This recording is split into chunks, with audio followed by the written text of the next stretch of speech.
നമസ്കാരം. കേരളത്തിലെ മാധ്യമരംഗം അതീവ ഗുരുതരാവസ്ഥയിലേക്ക് കൂപ്പുകുത്തുന്നു എന്ന വെളിപ്പെടുത്തലാണ് കേരള ടെലിവിഷൻ ഫെഡറേഷൻ പ്രസിഡന്റും മാധ്യമപ്രവർത്തകനുമായ ആർ ശ്രീകണ്ഠൻ നായർ അടുത്തിടെ നടത്തിയത്. മലയാളത്തിലെ ഒരു പ്രമുഖ എന്റർടൈൻമെന്റ് ചാനൽ പൂട്ടാനൊരുങ്ങുന്നു എന്ന വിവരമാണ് അദ്ദേഹം തുറന്നു പറഞ്ഞത്. എന്നാൽ ഏതാണ് ആ വിനോദ ചാനലെന്ന് അദ്ദേഹം വെളിപ്പെടുത്തിയില്ല.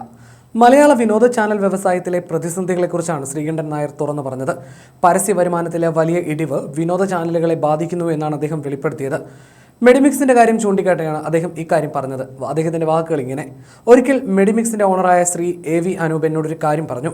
ഞാൻ ചോദിച്ചു, നിങ്ങൾ എന്താണ് ഇപ്പോൾ കേരളത്തിൽ കാര്യമായി പരസ്യം ചെയ്യാത്തതെന്ന്. അപ്പോൾ അദ്ദേഹം പറഞ്ഞു, ലോകത്തിലെ ഏറ്റവും ചെറിയ സോപ്പ് വലിയ രീതിയിൽ വിറ്റഴിക്കുന്നതായിരുന്നു എൻ്റെ ആകർഷണം. എന്നാൽ എൻ്റെ ചെറിയ സോപ്പ് വിൽപ്പനയിൽ ചെറുതായി കൊണ്ടിരിക്കുന്നു. ഇപ്പോൾ കാണാനില്ല എന്ന് പറഞ്ഞു. അദ്ദേഹം മലയാളി ആയതുകൊണ്ട് കേരളത്തിൽ ഒരുപാട് പരസ്യം ചെയ്യുകയും കുറഞ്ഞ വിൽപ്പന കിട്ടുകയും ചെയ്യുന്നു.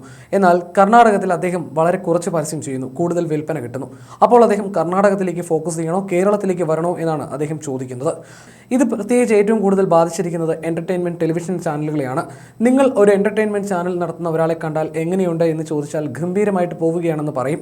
കുറച്ചുകൂടെ അടുത്ത് പിടിച്ച് ചെവിയിൽ ചോദിച്ചാൽ കഷ്ടിച്ച് രക്ഷപ്പെട്ടു നിൽക്കുകയാണെന്ന് പറയൂ.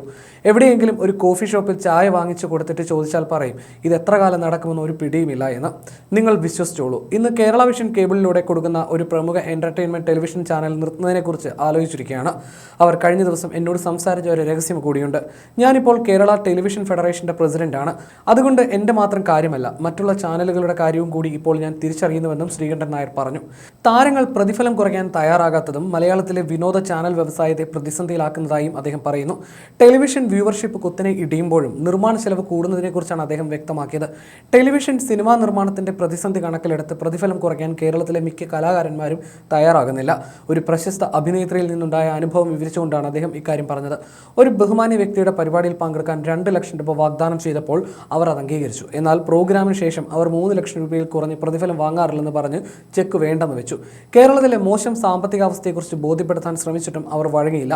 തുടർന്ന് താൻ ഇടപെട്ട് പണം വാങ്ങി നൽകിയെന്നും അദ്ദേഹം പറഞ്ഞു. മാത്രമല്ല, ഒരു കലാകാരനെ കുറഞ്ഞ പ്രതിഫലത്തിന് ക്ഷണിച്ചാൽ അവർ മോശമായി പെരുമാറിയെന്ന് പറഞ്ഞ് പുറത്ത് റിപ്പോർട്ട് ചെയ്യുമോ എന്ന ഭയം കാരണം പ്രൊഡ്യൂസർമാർക്ക് പോലും പ്രതിഫലം കുറയ്ക്കാൻ സാധിക്കില്ലെന്നും ശ്രീകണ്ഠൻ നായർ പറഞ്ഞു. പല ആർട്ടിസ്റ്റുകൾക്കും അർഹതയില്ലാത്ത പണം നൽകി അവരെ വഷളാക്കിയതിൽ തനിക്ക് പങ്കുണ്ടെന്ന് ശ്രീകണ്ഠൻ നായർ സമ്മതിച്ചു. ഒരു ടെലിവിഷൻ പ്രോഗ്രാമിന്റെ വരവും ചെലവും കണക്കാക്കിയാൽ അത് നഷ്ടമാണ്. ഒരു പ്രത്യേക കലാകാരന് സ്ഥാപനത്തിൽ നിന്ന് 10 കോടി രൂപ നൽകിയിട്ടുണ്ട്. എന്നാൽ ഇതേ സ്ഥാപനത്തിന്റെ പ്രധാന നിക്ഷേപകരിൽ ഒരാളായ ഗോകുലം ഗോപാലേട്ടന് അദ്ദേഹത്തിന്റെ 10 കോടി രൂപ പോലും തിരികെ ലഭിച്ചിട്ടില്ലെന്നതാണ് വസ്തുതയെന്നും അദ്ദേഹം പറഞ്ഞു.